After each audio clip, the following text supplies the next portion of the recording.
ನಮಸ್ಕಾರ ಸ್ನೇಹಿತರೆ, ಲಂಕಾ ವಿರುದ್ಧದ ಟಿ20 ಸರಣಿಯನ್ನ 3-0 ಅಂತರದಿಂದ ಗೆದ್ದ ಬಳಿಕ ಟೀಂ ಇಂಡಿಯಾಗೆ ಸಿಕ್ಕವು 3 ದೊಡ್ಡ ಗುಡ್ ನ್ಯೂಸ್. ಲಂಕಾ ನಾಡಿನಲ್ಲಿ ಯಾರು ನಿರ್ಮಿಸಲಾಗದ ದಾಖಲೆ ಸೃಷ್ಟಿಸಿತು ಸೂರ್ಯರ ಸೈನ್ಯ. ಹಾಗಾದರೆ ಸುದ್ದಿಯ ಸಂಪೂರ್ಣ ಮಾಹಿತಿ ಏನು? ಅಷ್ಟಕ್ಕೂ ಲಂಕಾ ವಿರುದ್ಧದ ಟಿ20 ಸರಣಿ ಮುಕ್ತಾಯದ ಬಳಿಕ ಭಾರತಕ್ಕೆ ಸಿಕ್ಕಿರುವ ಆ 3 ದೊಡ್ಡ ಗುಡ್ ನ್ಯೂಸ್ ಗಳಾದರೂ ಯಾವುವು, ಹೇಗೆ ಇದರೆಲ್ಲದರ ಬಗ್ಗೆ ಇವತ್ತಿನ ಈ ಒಂದು ವಿಡಿಯೋದಲ್ಲಿ ತಿಳಿಸಿಕೊಡ್ತಾ ಹೋಗ್ತೀನಿ. ಆದ್ದರಿಂದ ದಯವಿಟ್ಟು ಈ ವಿಡಿಯೋವನ್ನ ಕೊನೆವರೆಗೂ ನೋಡಿ. ಆದರೆ ಅದಕ್ಕಿಂತಲೂ ಮುನ್ನ ನೀವು ಕೂಡ ಟೀಂ ಇಂಡಿಯಾದ ಅಭಿಮಾನಿಗಳಾಗಿ ಈ ವಿಡಿಯೋವನ್ನ ನೋಡುತ್ತಿದ್ದರೆ ತಪ್ಪದೆ ಈ ಕೂಡಲೇ ಈ ವಿಡಿಯೋಗೊಂದು ಲೈಕ್ ಮಾಡಿ. ಹೌದು ಸ್ನೇಹಿತರೆ, ನಿಮಗೆಲ್ಲರಿಗೂ ಈಗಾಗಲೇ ಗೊತ್ತಿರುವಂತೆ ಭಾರತ ಮತ್ತು ಶ್ರೀಲಂಕಾ ನಡುವಿನ 3 ಪಂದ್ಯಗಳ ಟಿ20 ಸರಣಿಯು ಮುಕ್ತಾಯಗೊಂಡಿದೆ ಮತ್ತು ಸರಣಿಯನ್ನ ಟೀಂ ಇಂಡಿಯಾವು 3-0 ಅಂತರದಿಂದ ಗೆದ್ದುಕೊಳ್ಳುವ ಮೂಲಕ ಹೊಸ ಇತಿಹಾಸವನ್ನ ಸೃಷ್ಟಿಸಿದೆ. ಪಲ್ಲೆಕೇಲೆಯಲ್ಲಿ ನಡೆದ ಮೊದಲ ಟಿ20 ಪಂದ್ಯವನ್ನ 43 ರನ್ಗಳಿಂದ ಗೆದ್ದುಕೊಂಡಿದ್ದ ಟೀಂ ಇಂಡಿಯಾ ಎರಡನೇ ಪಂದ್ಯವನ್ನ ಕೂಡ 7 ವಿಕೆಟ್ಗಳಿಂದ ಭರ್ಜರಿಯಾಗಿ ಗೆದ್ದುಕೊಂಡಿತು ಮತ್ತು ನಿನ್ನೆ ನಡೆದ 3ನೇ ಟಿ20 ಪಂದ್ಯವನ್ನ ಸೂಪರ್ ಓವರ್ನಲ್ಲಿ ಗೆದ್ದುಕೊಳ್ಳುವ ಮೂಲಕ ಲಂಕಾ ವಿರುದ್ಧದ ಟಿ20 ಸರಣಿಯನ್ನ ಕ್ಲೀನ್ ಸ್ವೀಪ್ ಮಾಡಿತು ಸ್ನೇಹಿತರೆ. ಇದರೊಂದಿಗೆ ಇದೀಗ ಈ ಸರಣಿ ದಿಗ್ವಿಜಯದ ಬಳಿಕ ಟೀಂ ಇಂಡಿಯಾಗೆ ಒಟ್ಟಿಗೆ 3 ದೊಡ್ಡ ಗುಡ್ ನ್ಯೂಸ್ ಗಳು ಸಿಕ್ಕಿವೆ ಸ್ನೇಹಿತರೆ.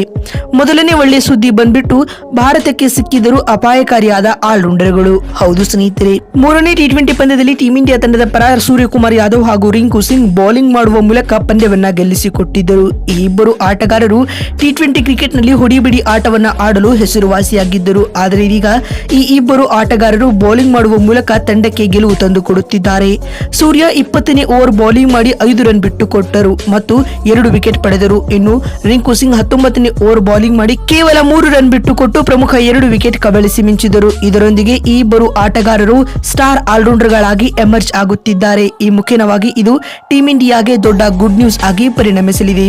ಇನ್ನು ಎರಡನೇ ಒಳ್ಳೆ ಸುದ್ದಿ ಬಂದ್ಬಿಟ್ಟು ತಂಡದಲ್ಲಿ ಹೆಚ್ಚಿತು ಯುವ ಆಟಗಾರರ ಆರ್ಭಟ. ಹೌದು ಸ್ನೇಹಿತರೆ, ವಿರಾಟ್ ಕೊಹ್ಲಿ ಮತ್ತು ರೋಹಿತ್ ಶರ್ಮಾ ಟಿ20 ಮಾದರಿಯಿಂದ ನಿವೃತ್ತಿ ತೆಗೆದುಕೊಂಡ ಬಳಿಕ ಇದೀಗ ಟೀಂ ಇಂಡಿಯಾದಲ್ಲಿ ಯುವ ಆಟಗಾರರ ಆರ್ಭಟ ಜೋರಾಗಿದೆ.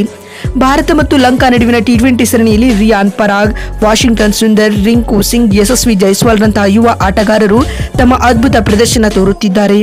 ರಿಯಾನ್ ಪರಾಗ್ 3ನೇ ಟಿ20 ಪಂದ್ಯದಲ್ಲಿ 26 ರನ್ ಬಾರಿಸಿ ತಂಡಕ್ಕೆ ಉಪಯುಕ್ತ ರನ್ಗಳ ಕೊಡುಗೆ ನೀಡಿದರು ಮತ್ತು 2ನೇ ಟಿ20 ಪಂದ್ಯದಲ್ಲಿ ಪ್ರಮುಖ 2 ವಿಕೆಟ್ ಪಡೆದರು. ಇದರೊಂದಿಗೆ ಆಲ್ರೌಂಡರ್ ಆಗಿ ರಿಯಾನ್ ಪರಾಗ್ ಕಾಣಿಸಿಕೊಳ್ಳುತ್ತಿದ್ದಾರೆ ಮತ್ತು Washington Sundar player of the match ಆದರು. ಇದಲ್ಲದೆ ಕಳೆದ ಜಿಂಬಾಬ್ವೆ ಪ್ರವಾಸದಲ್ಲಿ player of the series award ಅನ್ನು ಪಡೆದುಕೊಂಡಿದ್ದರು ಸ್ನೇಹಿತರೆ.